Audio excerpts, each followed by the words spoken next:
போப்பாண்டவர் 14. Leo முதல் செய்திமே 8ஆம் நாள்.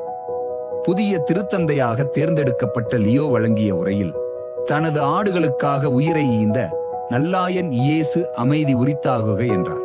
இயேசு வழங்கிய அமைதி உங்கள் இதயங்களின் எதிரொலிப்பதாக, உங்கள் இல்லங்களில் தங்குவதாக, நீங்கள் உலகின் எந்த மூலை முடுக்கில் இருந்தாலும் உங்களை வந்தடைவதாக. மேலும் திருத்தந்தை லியோ, கடவுள் நம் அனைவரையும் அன்பு செய்கின்றார். நாம் அனைவரும் கடவுளின் கரங்களில் இருக்கின்றோம்.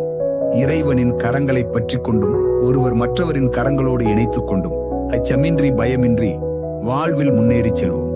தீமை ஒருபோதும் வெல்லாது, நன்மை ஒருபோதும் தோற்காது. பேதுருவின் 267வது வாரிசாக விளங்கும் புதிய திருத்தந்தை மேலும் கூறியதாவது: நாம் இயேசுவின் சீடர்கள். இயேசு நமக்கு முன்பாக சென்று கொண்டிருக்கிறார். இயேசுவின் ஒளி இவ்வுலகிற்கு தேவை. நமது உரையாடல்கள், சந்திப்புகள் வழியாக உறவு பாலம் எழுப்புவோம். உங்களுக்காக நான் ஒரு ஆயராக ஏற்படுத்தப்பட்டுள்ளேன், ஆனால் உங்களைப் போன்று நானும் ஒரு கிறிஸ்தவனே என்று அவர் கூறிய செய்தி அனைவராலும் கொண்டாடப்படுகின்றது.